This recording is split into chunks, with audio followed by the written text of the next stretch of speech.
काफ़ी सारी अपडेट्स आई हैं कल से आज तक में। अमेरिका के अंदर से भी आई है, यूरोप के अंदर से भी आई है। मार्केट उसके ऊपर हो सकता है रिएक्ट भी करे। यहाँ पे दो काफ़ी अच्छी खबर आई है एंड अगेन दो बुरी खबर भी आई है। और ये बहुत ज़्यादा जो न्यूज़ेज़ हैं वो कॉन्ट्राडिक्टरी है। बात करेंगे इसके ऊपर और क्यों इतना ज़्यादा बाजार परेशान है या हम भी परेशान हैं। और परेशानी का जब समय आता है तो वॉलेटिलिटी का समय बाजार में आता है, जो अभी हो रहा है। जब ये परेशानी से उबरेगा, हमारी इकोनॉमी उबरेगी, हमारा स्टॉक मार्केट उबरेगा, तो फिर एक सनराइज हमें देखने को मिलेगा।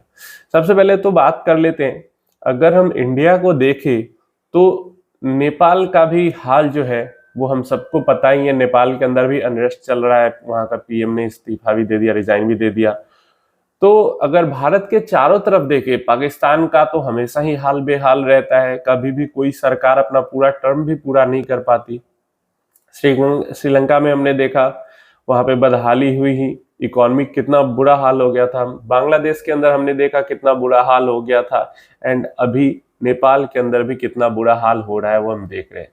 तो इस रीजन के अंदर एक इंडिया ही है जो स्टेबल कंट्री बना हुआ है, नहीं तो लगभग इंडिया के चारों तरफ जो पड़ोसी है उनका हाल बहुत बुरा हुआ पड़ा है उनके अपने कंट्री के अंदर ही। अफगानिस्तान भी देखे तो बार बार कुछ ना कुछ होते ही रहता है। तो मतलब कभी कभी अच्छा फील होता है कि हम इंडिया के अंदर हमारा जन्म हुआ है, बांग्लादेश में नहीं हुआ, पाकिस्तान में नहीं हुआ, श्रीलंका में नहीं हुआ।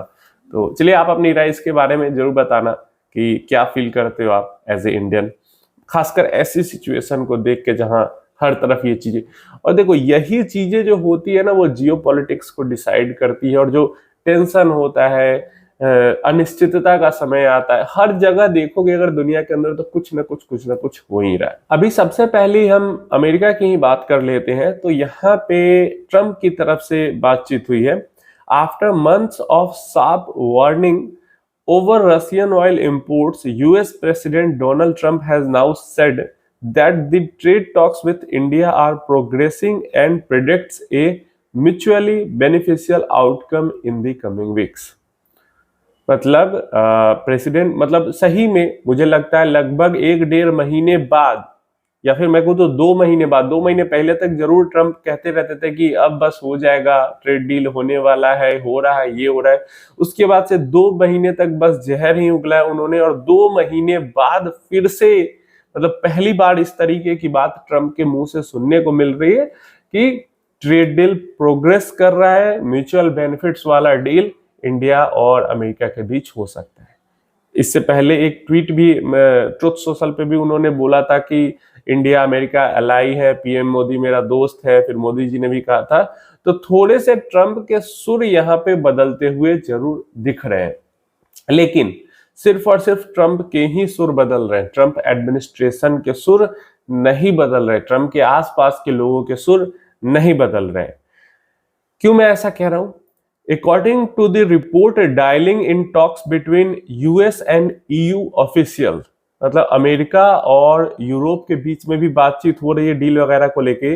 President Donald Trump suggested tariffs of between 50% to 100% on buyers such as China and India.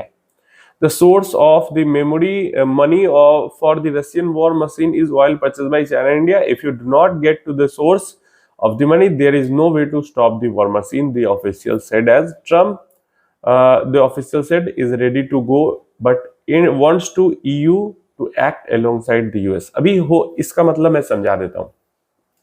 America सोच रहा है 50% तो ऑलरेडी इंडिया पे लगा चुका है, चाइना पे लगाया नहीं अभी कुछ ऐसा। तो अमेरिका अब क्या कह रहा है कि हम 100% का टैरिफ लगाएंगे उन कंट्रीज के ऊपर जो कंट्रीज रसिया से ऑयल इंपोर्ट करते हैं, उनके ऊपर 100% का टैरिफ लगाएंगे। लेकिन ये तब करेंगे जब यूरोप भी हमारा साथ दे और यूरोप भी उन कंट्रीज के ऊपर 100% का टैरिफ लगाए। जैसे चाइना, इंडिया एग्जांपल के लिए कह रहे हैं, नाम यहाँ पे कोई स्पेसिफिक कंट्री का नहीं लिया जा रहा है। उनका कहना है जो जो कंट्रीज रसिया से तेल इंपोर्ट करती हैं उन सबके ऊपर 100% का टैरिफ 50 से 100% तक लगाया जाए, अमेरिका भी लगाए और यूरोप भी लगाए। अब ये कहना है अमेरिका का। अब इसीलिए मैंने कहा कि अभी 1 मिनट पहले अभी हम ही ने ही बात की कि ट्रम्प कह रहे हैं कि ट्रेड टॉक्स अच्छा चल रहा है इंडिया अमेरिका के बीच में, और तुरंत ही न्यूज आती है कि अमेरिका कह रहा है कि 100% टैरिफ लगाएंगे यूरोप के साथ मिलकर। तो पहले अमेरिका खुद पे तो टैरिफ लगा ले। रसिया से ऐसा तो नहीं कि ट्रेड खत्म हो गया, अमेरिका कोई ट्रेड नहीं करता रूस के साथ। अमेरिका के तो ट्रेड जब से ट्रम्प आए हैं रूस के साथ बढ़ ही गया है। तो अमेरिका खुद पे पहले टैरिफ लगा ले, खुद का इंपोर्ट बंद कर ले रूस के साथ। यूरोप खुद का इंपोर्ट बंद कर ले रूस के साथ। क्या यूरोप भी तो भर भर के गैस और तेल खरीदता है रूस से, तो वो क्यों खरीद रहा, वो अपना बंद कर ले। तो ये दोनों अपना इंपोर्ट नहीं बंद कर रहे, लेकिन दूसरों को कह रहे हैं कि तुम अपना इंपोर्ट बंद करो रूस के साथ। चलिए इसके बाद नेक्स्ट, अब क्यों ये बात बहुत यहाँ पे अनिश्चितता का समय मैं बार बार क्यों कह रहा हूं। जैसे अभी बात हुआ कि यूएस कह रहा है अमेरिका को 60% 50 से 100% टैरिफ लगाओ तुम भी, इंडिया चाइना इन सब पे। अभी अमेरिका इंडिया और यूएस की मैंने अपडेट दिया था आपको, फ्री ट्रेड एग्रीमेंट वाली बात चल रही है। जैसा हमारा इंग्लैंड के साथ हुआ है वैसा ही यूरोप के साथ भी बातचीत चल रही एफटीए की। तो यहाँ पे क्या न्यूज निकल के आ रही है, negotiations between India and the European Union for free trade agreement are progressing positively with approximately 60% of the chapters already finalized। मतलब 60% जो टर्म्स कंडीशन है फ्री ट्रेड एग्रीमेंट के लिए यूरोप और इंडिया के बीच में वो ऑलरेडी कंप्लीट हो चुके हैं, ऐसा न्यूज निकल के आ रहा है। European Union commissioner are scheduled to visit New Delhi in September to accelerate decision. अब इसी महीने में डिस्कशन के लिए यूरोपियन यूनियन के जो ऑफिशियल्स हैं वो इंडिया आने वाले हैं। Then Germany has pledged its support to encourage the European Commission to finalize FTA aiming to strengthen economic ties between the European Union and India। Germany यहाँ पे फुल फ्लेजेड सपोर्ट कर रहा है इस चीज को और बढ़ चढ़ के हिस्सा ले रहा है कि यूरोपियन यूनियन का इंडिया के साथ फ्री ट्रेड एग्रीमेंट हो जाए। इससे क्या फायदा पता है, मतलब सिर्फ जर्मनी, सबको फायदा होगा जर्मनी के लिए। और मैं क्योंकि कार्स में दिलचस्पी, तो जर्मन कार्स, फिर प्राइसेस घटेंगी जर्मन कार्स की, तो ये चीज हो रही है। तो क्यों, इसीलिए मैंने कहा कि एक तरफ तो अमेरिका यूरोप को भड़का रहा है कि तुम 100% टैरिफ लगाओ इंडिया के ऊपर, दूसरी तरफ यूरोप और इंडिया के बीच में फ्री ट्रेड एग्रीमेंट के लिए बातचीत चल रही है, टॉक्स हो रहे हैं डील को लेकर। तो कितना सब कुछ एक दूसरे को कॉन्ट्रेडिक्ट कर रहा है, इसीलिए मैंने कहा अब एज ए इन्वेस्टर, मतलब हमारा तो कुछ लाखों में, बहुतों का कुछ करोड़ों में इन्वेस्टमेंट होता है तो उतनी परेशानी नहीं होती, लेकिन जिसका 100 करोड़ 500 करोड़ हजार करोड़ इन्वेस्टमेंट में लगा हुआ है, उनको तो भाई ये सब चीजें देखकर परेशानी होगी। और इसीलिए तो वो इक्विटी, ऐसी जब परेशानी की सिचुएशन आती है तो वो इक्विटी से काफी पैसा डाइवर्सिफाई करके डेट और गोल्ड में चले जाते हैं और इक्विटी गिर जाती है। अनिश्चितता के समय में यही होता है, क्योंकि जिनका बड़ा पैसा लगना है या लगाया हुआ है उनको तो बड़ी दिक्कत भी होगी अगर मार्केट क्रैश होता है तो उसलिए वो अपना पैसा निकाल के सेफ हेवन की तरफ भागते हैं, फिर जब थोड़ा सा माहौल ठीक होता है फिर वापस आ जाते हैं। तो यही सब है जो ज्यादा परेशान यहाँ पे कर रहा है। एक चीज और, जैसे पहले ट्रंप ने कहा कि हम बात कर रहे हैं, डील प्रोग्रेस हो रहा है इंडिया के साथ, लेकिन अगेन एक और न्यूज निकल के आई जो कि बहुत ज्यादा अच्छी नहीं है इंडिया के आईटी सेक्टर के लिए, क्योंकि Indian IT sector almost 50 to 60% dependent है यूएस के ऊपर। ठीक है, यूएस कंपनीज के ऊपर डिपेंडेंट है। अभी क्या हो रहा है, US lawmakers proposes 25% tax to penalise hiring foreign workers over अमेरिकans।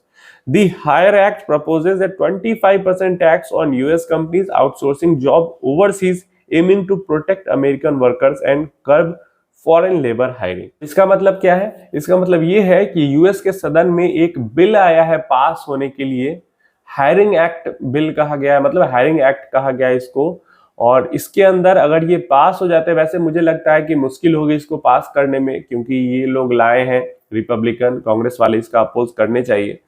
तो ये अगर पास हो जाता है तो जितने भी अमेरिका की जो कंपनी है जो आउटसोर्स करती है जॉब को दूसरी कंट्रीज से सर्विस मान लो आ रहा है, ले रही है, या फिर कई सारी अमेरिकन कंपनीज है जिनका जो कॉल सेंटर वगैरह होते हैं या सॉफ्टवेयर के सपोर्ट टीम वगैरह सब कुछ होती है, वो बाहरी कंट्रीज में होती है। मेनली मैं बात करूं तो बहुत बड़ा इसका एक हिस्सा इंडिया के अंदर में है, आईटी हब है इंडिया सबके लिए, क्योंकि यहाँ पे सस्ते में काम हो जाता है। तो उसके ऊपर 25% जो बात हो रही थी कि सर्विसेज को भी टैक्स में, टैरिफ में लाना चाहिए, 25% टैरिफ उस पर लगा दिया जाएगा, ऐसा वो कह रहे हैं। मतलब 100 रुपए अगर इंडियन कंपनी पहले चार्ज करती थी किसी अमेरिकन कंपनी को इस काम के लिए, तो अब ये तो 100 ही रुपए चार्ज करेंगे, लेकिन उनको 125 रुपए लगेगा अगर ये पास हो जाता है तो। और इससे बहुत बड़ा रेवेन्यू हिट होगा आईटी इंडस्ट्री का, मतलब बहुत बड़ा, क्योंकि इससे पहले ही एआई के कारण बहुत बुरा काम कम मिल रहे हैं, कम प्राइसेस में काम मिल रहे हैं। अगर 25% का भाव अलग बढ़ जाएगा, काम देने वाले को तो लग रहा है ना 25 रुपया एक्स्ट्रा, तो ऐसे में 25% एक्स्ट्रा लग रहा है, तो ऐसे में वो काम कम देंगे, या हो सकता है छोटा काम दे, या हो सकता है अमेरिका में ही काम मतलब करवाने की कोशिश करे, जो कि मुश्किल है क्योंकि अमेरिका में काफी महंगा लेबर है, इंडिया में सस्ता लेबर मिलता है। अब देखते हैं क्या होता है, कैसे ये प्रोसेस होता है। और यही चीजें जब होती है और यही चीजें मार्केट को पसंद नहीं है। अब देखो इस तरीके की न्यूज आई तो एक तो मार्केट भी आईटी सेक्टर के लिए वेट करेगा कि इस बिल के अंदर होता क्या है, ऊपर से जो काम मिलने वाला था इंडियन आईटी कंपनीज को वो भी रुकेगा, क्योंकि जो काम देने वाले लोग हैं वो भी इंतजार करेंगे कि इस जो नया हायर एक्ट निकल के आया है इसके ऊपर क्या डिसीजन होता है संसद में, क्या ये पास होता है, नहीं होता है, फेल होता है। तो इससे परेशानी बढ़ती है।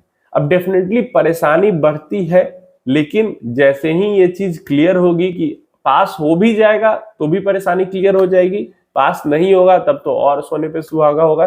लेकिन जब तक ये बीच का माहौल रहेगा तब तक इसी तरीके की जो परेशानी है वो बढ़ती रहेगी। और एज ए इन्वेस्टर हमें इन्हीं परेशानियों से गुजरना होता है। और पहले से आजकल का जो समय है वो और ज्यादा मुश्किल होता जा रहा है, बहुत ज्यादा डायनेमिक, बहुत ज्यादा फास्ट फॉरवर्ड हो चुकी है पूरी दुनिया ही, कहीं कुछ भी होते रह रहा है। तो हमें ये सब झेल के ही वेल्थ क्रिएट करना होगा। अगर आप एक इन्वेस्टर हो या बनने वाले हो, इक्विटी के अंदर इन्वेस्ट करने वाले हो म्यूचुअल फंड्स के थ्रू ही, लेकिन फिर भी आपको ये चीजें समझनी होंगी कि आपको एज ए इन्वेस्टर ये वॉलेटिलिटी झेलनी होगी। अगर आप नहीं झेल सकते हो तो आपको डेट के अंदर इन्वेस्टमेंट करना चाहिए, वहां पे वॉलेटिलिटी नहीं झेलनी पड़ेगी। बहुत लोग गोल्ड वो कहते हैं, लेकिन गोल्ड ऐसा नहीं कि वॉलेटाइल एसेट नहीं है, डेफिनेटली रिटर्न्स ठीक ठाक मिल जाते हैं गोल्ड के अंदर भी, लेकिन एसेट बहुत ज्यादा वॉलेटाइल, ऑलमोस्ट इक्विटी के जितना ही वॉलेटाइल एसेट गोल्ड भी है। अभी तो भाई पिछले 1 साल में 50% का रिटर्न मिल गया तो बहुत लोग गोल्ड गोल्ड गोल्ड गोल्ड कर रहे हैं, लेकिन मेरा उतना ज्यादा झुकाव गोल्ड की तरफ नहीं है।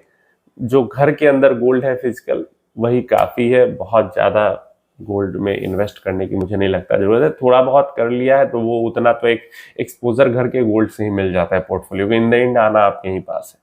उम्मीद है इन्फॉर्मेशन हेल्पफुल होगी। कोई क्वेश्चन क्वेरी है तो नीचे कमेंट बॉक्स में पूछ लेना।